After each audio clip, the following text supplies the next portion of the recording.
Amanda, I want to play a game.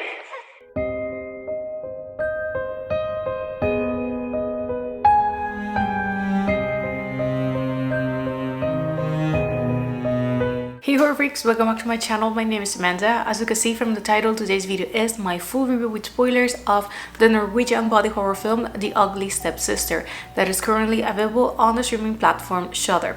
Now, as always, all my reviews are with spoilers, but if you don't want them just to see if this was worth it or not, on the description box down below, there you're going to find my spoiler-free review because I'll give you guys the two options. And given that quick disclaimer, let's get into the video. The Ugly Stepsister follows Elvira as she battles against her gorgeous stepsister in a realm where beauty reigns supreme. She resorts to extreme measures to captivate the prince amidst the ruthless competition for physical perfection. To quickly summarize it, the film opens showing us Elvira's biggest dream, that is marrying the prince. But unfortunately, that dream for her is far from becoming a reality. The mother of Elvira, Rebecca, has just recently married a man in hopes to obtain wealth and privilege. In the process, Rebecca becomes the stepmother of Agnes, that is the man's daughter from a previous relationship. On the wedding night, while having dinner with the girls, the man dies, leaving everything to Rebecca and the girls, but he had no money. The whole reason for him to get married to Rebecca was because he thought that she had money. And now, with the worry that she may be too old to find a new husband, Rebecca decides to push Elvira to the marriage market for her to find a wealthy husband and save them from their current situation. And she also decides to take Elvira instead of the other sister, that is Alma, because Alma hasn't reached puberty yet. But Rebecca is aware that Elvira is conventionally ugly or unattractive in the eyes of everyone else. So that means that in order for her to be a strong candidate, not only for the prince but to any man with wealth in this realm, she needs to go under some procedure in order to make her beautiful. Some of the things that they do is that she fixes her nose, but not on a safe way by any means, and looks painful. And in order to make Elvira lose weight, she swallows a tapeworm. But the tapeworm is going to make her lose weight, but it's also going to make her physically ill.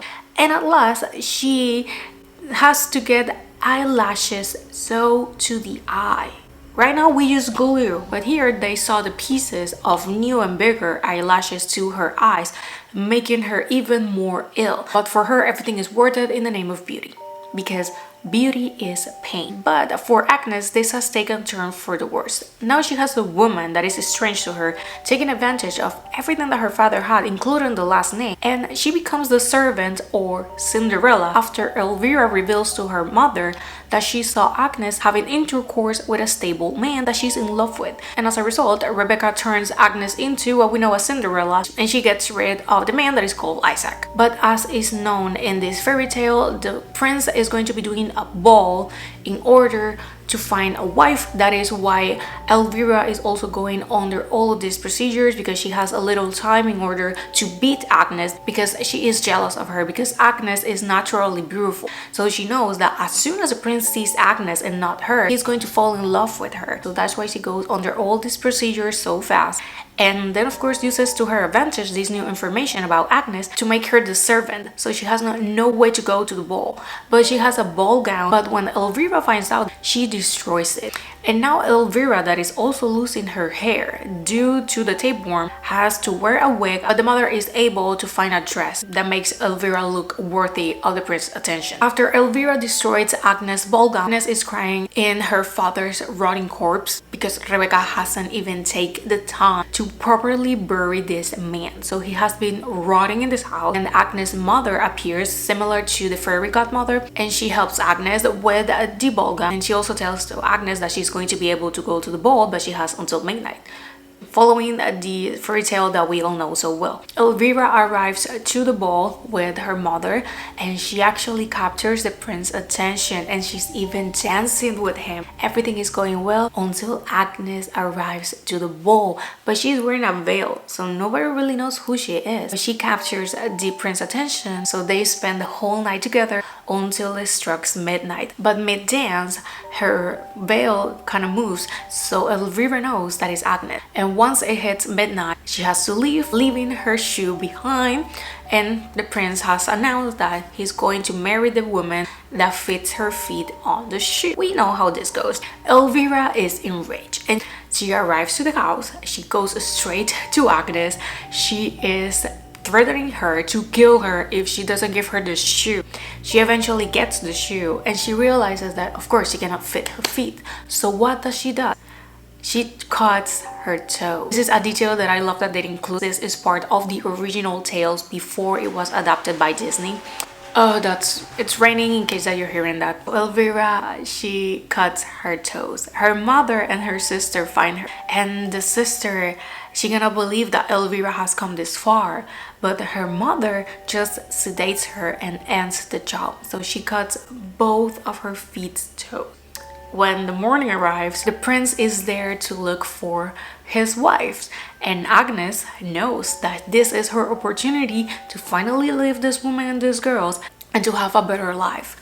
Elvira, she is crawling through the floor because she cannot walk. She falls from the bed and also from the stairs, chipping her tooth and also breaking her nose. So at this point she's destroyed. Her natural hair has been falling off, so she has bald spots and she still has the ball gown from last night. And the last thing that she sees is Agnes living with the prince, and we assume that they have their happily ever after.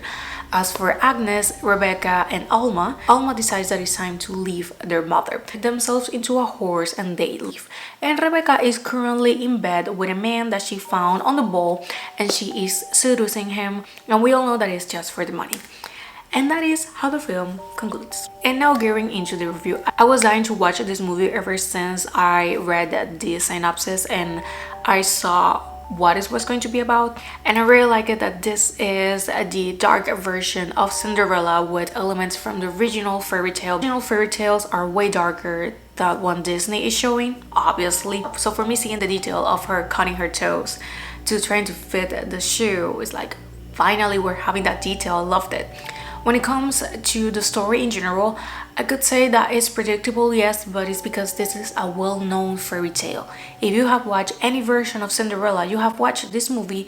The only difference is that this is from the point of view from the stepsisters instead of Cinderella. But it's essentially the same thing. That is not a bad thing. Just keep that in mind that if you have watched a previous Cinderella movie, you kind of know what is going to be happening on this one. When it comes to the acting, the whole cast did a good job, but the girl that plays Elvira, oh my god, her screams, they sound so damn real. I actually thought that she was in pain throughout the whole movie. She was very convincing, and even to a point you kind of feel sorry for her, but then you remember her way of behaving and thinking against Agnes and how all this jealousy is blinding her, because Agnes is not even bad to her. She is just doing this out of pure jealousy and spite. So you kind of feel sorry for her, but she's so good at her part that it's like, nah, we can feel sorry for you. Agnes, all that she wanted was to be happy with the man. She wasn't able, so she had to marry the prince, because she even tells him, like, I have to marry the prince in order to escape this, but my heart is always going to belong to you. So we can assume that she's going to have her happily ever after with the prince, but it's because she needed escape. When it comes to Rebecca, she's a woman that is so easy to hate, but that is how she's supposed to be. So I feel that the characters were rightly portrayed. When it came to the cinematography and the costume design, they are so beautiful. The cinematography works, but the ball gowns and every single piece that they are wearing, love that they all fit their characters so well. The ball gown that Agnes is wearing, that is blue, that resembles Cinderella's, gorgeous. The film can remind us to The Substance, that is the Academy Award winner body horror of 2024. It's the same commentary about society's expectations in terms of beauty and beauty standards and how far you're willing to go in order to be considered beautiful. In the case of The Substance, we have an older woman that is taking a black market drug in order to make a younger, better version of herself. And here we have Elvira that is going under all these procedures in order to make her more beautiful. When it came to the practical effects, the gore and the body horror, it blew my mind. First thing that she does is the nose. That thing looked like it hurt like hell, and the scream sounded so real that you could be thinking that she's actually experiencing the pain. When it came to the tapeworm, you can really see how she's suffering, and when she has to vomit, because she vomits the tapeworm at the end. Her sister helps her with that. So disgusting. Looks so damn real, and she looks sick.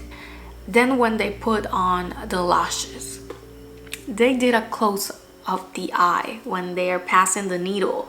Oh god, I felt that. I felt that pain. It looks so real that I was surprised what I was seeing. And then at the end with the toes, when she cuts, they don't go all the way. They like stay there like hanging from a thread, but you can see the cut and you can see the blood because they do close-ups. The people in the makeup department and the practical effects, they did a fantastic job. You guys nailed it. They deserve all the praise in the world. It's the type of gore that if you're not used to it, it's gonna make your stomach turn a little bit or make your skin crawl a little bit. Even now that I am used to it, I was like, oh god, but in a good way. Like for me, this is disgusting, grotesque, but it's exactly what I was expecting. So for me, it was a good thing. I had a good time watching this movie. It exceeded my expectations. I was dying to watch it. Something inside me was telling me that this wasn't going to disappoint, and it didn't. In the end, this is not for the faint of heart, so not going to be for everyone. If you're someone that does not enjoy this type of horror, you're not going to like this. If you didn't like The Substance that has a similar commentary around it, there's a high chance that maybe you're not going to like this one. At the end of the day, that's fine. This is not for everyone, and that's okay. But for me, this is a must watch if this is what you like. If you were looking forward to watching it, I will suggest you to do it. Like I said, the film is currently available to watch on the streaming platform Shudder. So for me, this one will be a 4.5 out of 5 and a 9 out of 10. This is my second favorite of the year. This is behind Sinners. That is my 5 out of 5, 10 out of... The Rain Has Returned. That is my 10 out of 10 and 5 out of 5 so far of this year. And then I have The Ugly Stepsister. So with that, I have ended the review and the video, but thank you so much for watching. Let me know down below your thoughts if you watched this movie, if you like it or if you didn't. Again, this is not for everyone, but that's fine. Let me know down below your thoughts, and I'm going to see you guys on my next video. That is going to be my Final Destination Bloodlines review that will be coming on Friday. So thank you so much for watching, and I'm gonna see you guys on my next video. Bye. Game over.